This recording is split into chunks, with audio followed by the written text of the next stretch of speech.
listen up. Today I'm gonna play at being a mechanic for a day, right? I'm gonna try and service this car. Why? I'm not a mechanic, but there's one thing I am. I'm a pilot, and I took my ATG seriously. I took my aircraft technical in general seriously because I can understand the inner workings of this engine, which means I am today going to utilize the service kit that I bought earlier today to change this thing myself. I took a few quotations around Johannesburg on how much it would cost to service this, and quite frankly, it's not worth it. It's not worth it. If you do understand how engines work, and by the way, I've done this before, so yeah, don't panic. Let's get to work. But before we do that, let's get rid of this. We can't be fancy while servicing a car. We've got to be ready to be spilled on by oil and everything else like that. But yeah, today we are on to this baby, servicing it. So yep, there's the engine oil that needs to change later on. We're gonna start with the easy things. The brakes are gonna be one of the first things we change. Front brake pads. There's an air filter, right, oil filter, and these are the spark plugs. So yep, first things first, we are gonna pry the bonnet open. Ooh, gosh, I haven't opened this in a long time. I've even forgotten how to open this particular car. You see the danger of always getting to the filling station and telling the guys there, please add some water for me. You end up not knowing how to open your own car. Aha, there, it's to the side, right? You don't go for the middle, you go to the side, passenger side, and you flip this thing open, let's see, to your port side. That's it. That's what the engine looks like. That's what the engine of the Clio 4 looks like. And those of you who don't know, that's where the engine oil will go, on top there. This is a dipstick. It's for checking the amount of oil that you have in your engine. So when you say to the guys at the filling station, check my oil, this is what they do. They open up here, take out the dipstick, and look at the very bottom. There's some calibrations there which tell them how much oil should be there. What else do we have? That looks like brake fluid. Let's see. Okay, I'm gonna have to drive into the light there to see properly whether we're still within the minimums that are required here. Okay, that's fine. This is the water canister for the engine, and this is the water canister for the wipers. Never mix the two. That's a battery, obviously. Alright, one thing I've got to say though, do not lose your sleep. In fact, do not throw away the sleep until you've made sure that the parts can fit.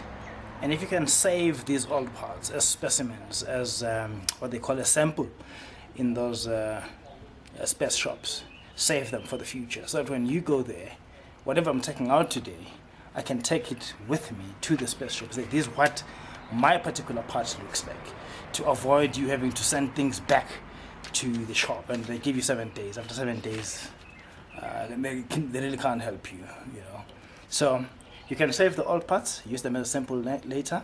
It ensures that whatever parts you're buying for your car are actually the right parts, the correct parts. And oh yeah, it's over 30 degrees in Joburg, so a cooler is required. You can't just service a car without cooling yourself down as well. So this is where the air filter sits. So I've pried it on the side, the earlobes on the side, I've pried them loose, and now I can pull it out.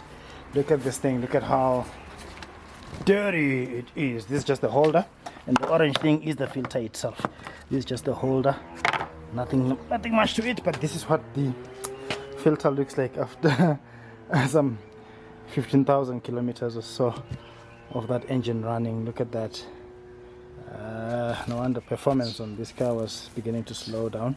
The air filter is indeed dirty, as it should, because air filters are meant to do that, trap all the toxins, trap all the dust particles and the foreign objects there.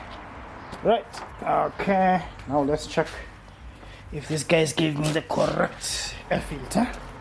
If not, I will have to take it back to them tomorrow, probably in the morning. Or no, tomorrow is a long engagement for the whole day, so You have to wait for Friday. Yep, indeed, it is the right part. Great. So it goes in there like that in the holder. See how it should look like when it's new versus after 15,000 kilometers. It's messed up. It's extremely dirty. But let's slot it in. Let's slot it in. There we go. This is how it goes in. Slide it downwards. Make sure the earlobes are aligned there. Bam! That's it. It's fixed nicely. There's no movement there. Okay. Okay. My first task on servicing this car is done. The air filter is in. I'm now going to try and locate the cabin filter and deal with that as well.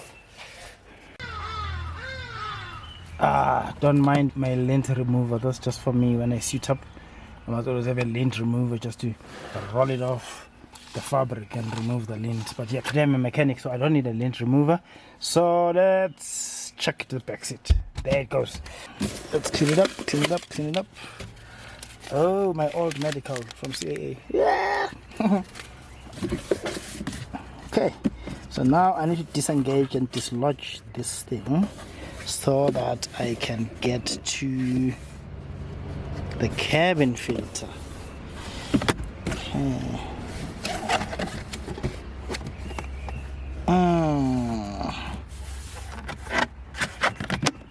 Here we go. Here we go. It's somewhere.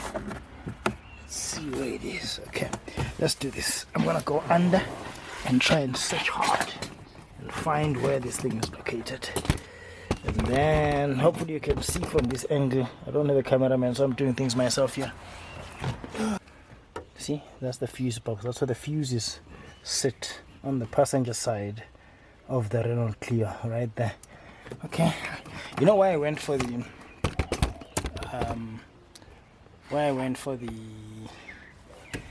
cabin one?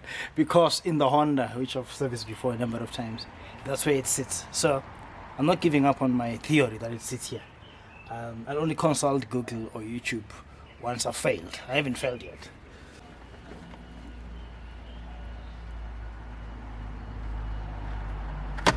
Alright, time to consult YouTube. I can't figure out where this thing sits in this car. I know in the Honda it's right there, and so is the Jeep as well. But this one, I really don't know. So let's not waste time. I'm going to consult YouTube right now. Okay, YouTube is not helpful at all. Oh my goodness. That's one of the reasons I started this channel. Because, excuse me, that's one of the reasons I started this channel, because every time you search for anything, even if you include South Africa in your search on YouTube, you will still get videos from America or from Europe. And those cars are designed differently from the cars that we drive down here in the south. I've gone through the manual. I've tried to check and double check. The manual is silent. Yeah, YouTube is unable to assist. So I'm gonna go back in with a little torch, flashlight, and just check, follow the flow of the relative airflow in there. When the air gets sucked in from the front, where does it go?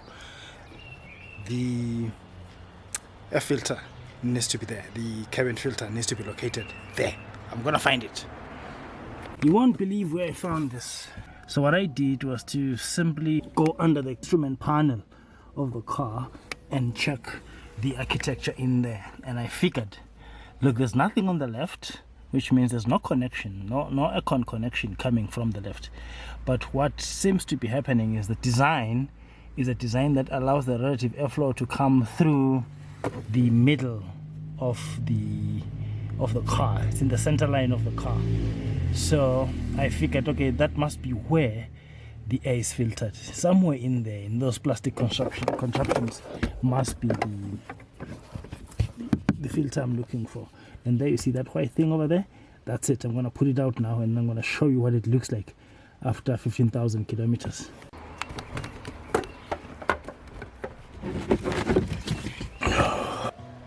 I'm gonna put it in there. See these little arrows over here? These are critical arrows. You need to understand which direction the relative airflow is coming from and which direction it is going, and make sure that you are aligned with the direction of the relative airflow. So even when I insert the new one, I need to be mindful of that. I might have to squeeze it in because of the design of the space in there. They always design these things and put them in the most awkward of spaces, but I guess they're trying to make sure that all of us mechanics, even those of us who are pilot mechanics, we are in good shape, because honestly, if you're obese, you can't fit in those little spaces. Okay, so I am squeezing it in. You'll notice that it's getting a little bit crinkled up, but don't worry about that. You will see, I'll show you just now. You see, it's a little bit crinkled up and stuff, and we have to squeeze it in.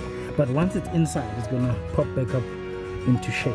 So it's no worries really. I'm going to now proceed to push it in, ensuring that it goes smoothly into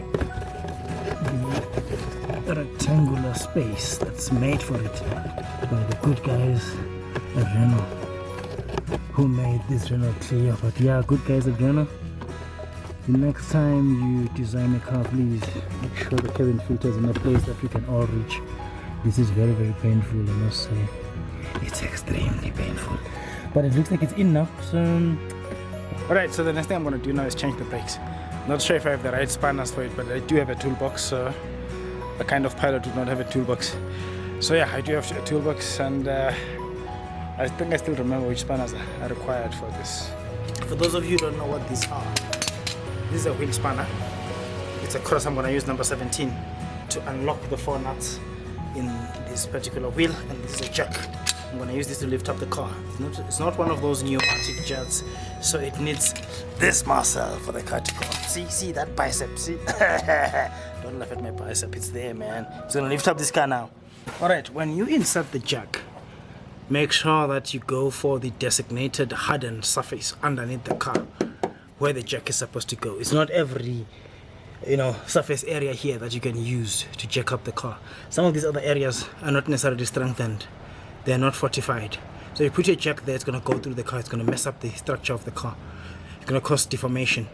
But there's a specific space I'm going to show you now where you must put your jack. Otherwise you are messing up the car. So be careful about that. Here's one thing my father taught me.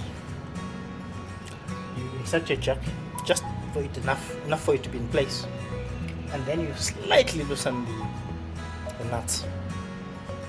Don't take them all out, don't loosen them all the way, just slightly, so that once you roll up the wheel and the wheel is suspended in the air, the nuts will be loose enough for you to turn them. Okay, let's do that. By the way, we're going anti-clockwise.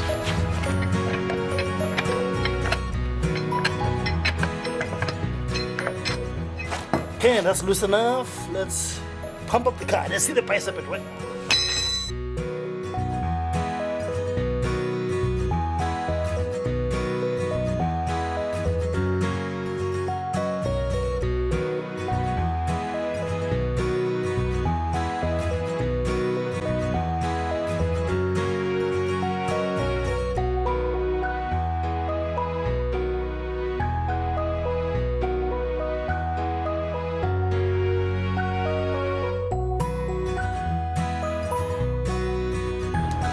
Make sure all your nuts are accounted for, and make sure you don't get soil and other foreign materials onto the threads, because what that does, it has happened to me once, it causes your threads to actually start binding and self-locking. Once they self-lock and they bind, you can actually while applying pressure to undo or unlock them, you may actually break them.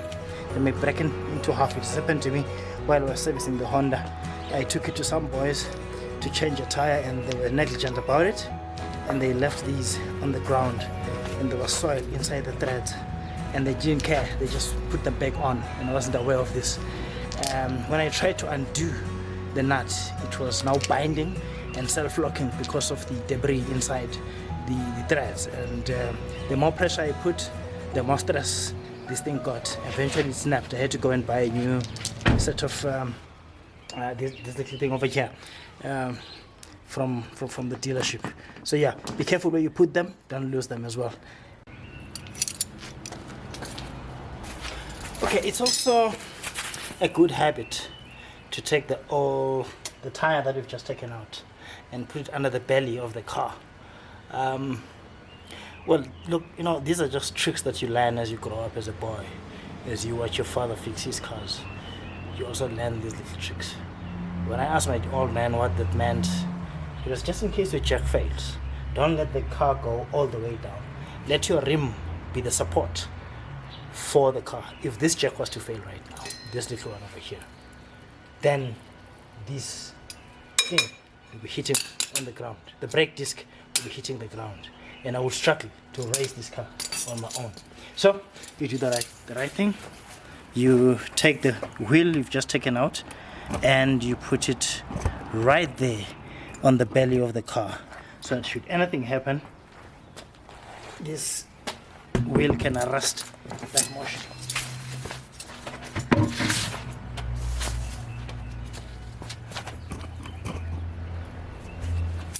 Alright, ladies and gentlemen, this is the part against which the braking surface,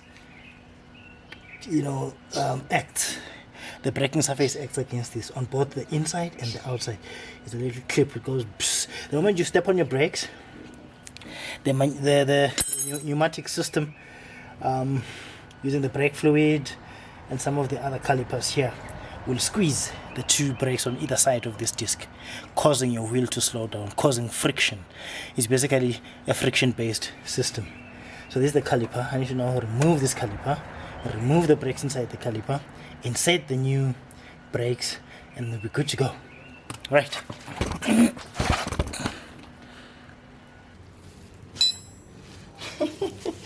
The one thing I'm seeing is that this guy is very, very small. Yes. I think my mistake was taking my experience in servicing the Honda and ascribing it here, superimposing it here. And I'm learning along the way this guy is extremely small. Spaces that I'm used to maneuvering within, in order to get to the parts I need to move. Here there isn't much room to move, but I'm gonna make it work.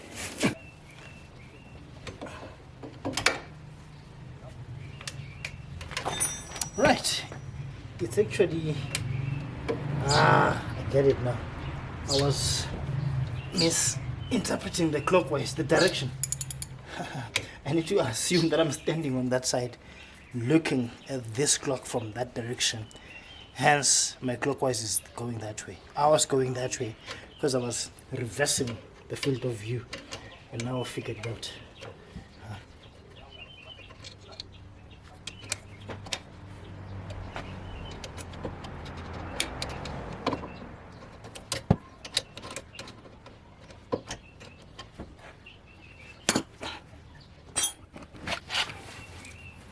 So that's the one nut that we are trying to move, but it's not moving much. So what I'm going to do, I'm going to put the 13 spanner here while moving that. So this will be the brake, that will be the turning point. Right.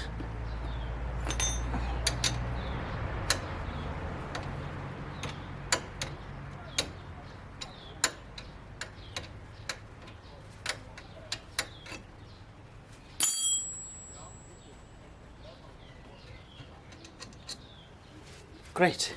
The two screws are out. Make sure you know where you put them. You don't want to be looking for these or going to the shops to buy a new set of bolts.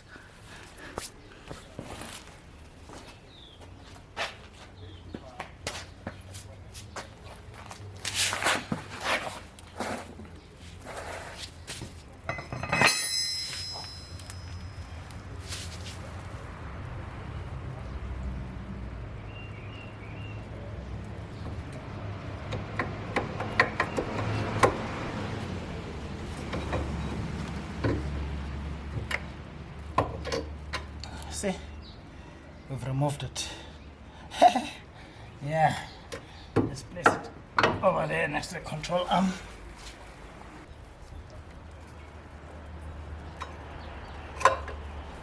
There, that's the brake pad. It was thoroughly finished. I drove this car to the limit. So I'm gonna save this one as a sample, because when I go to the shop this morning, they gave me the wrong brake, and I remembered, no man, the shape does not look like this.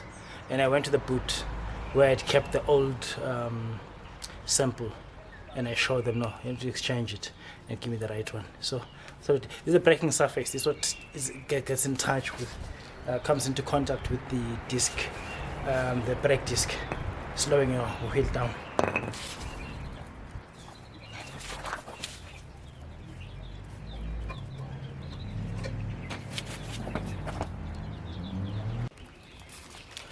Whew, that's the pack. This is what it looks like. I'm gonna open it up now. Here's the box it came with, and I'm opening it up now.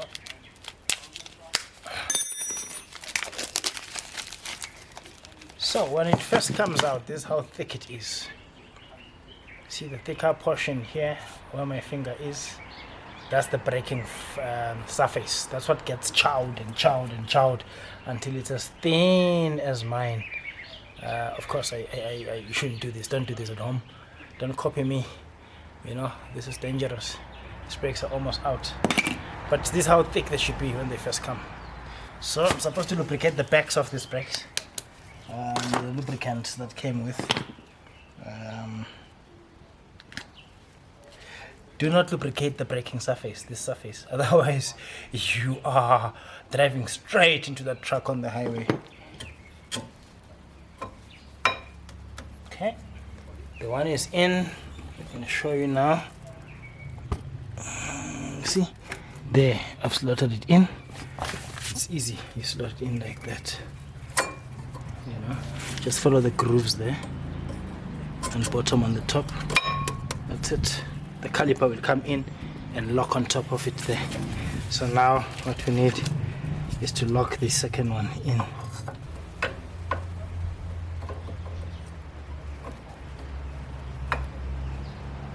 There. Yes.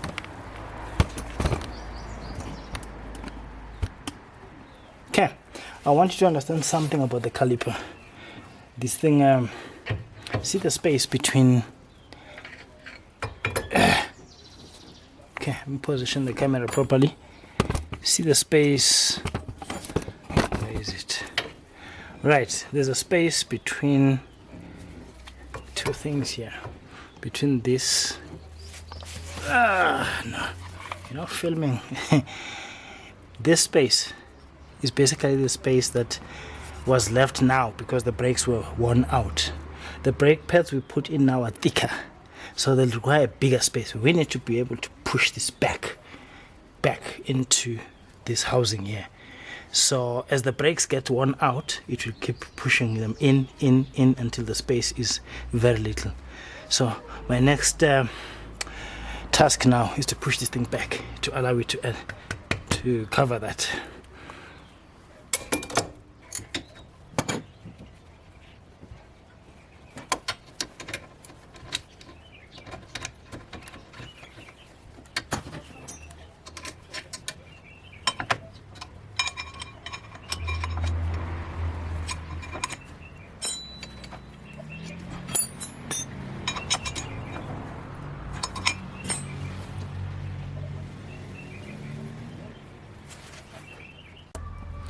Okay, I've managed to squeeze the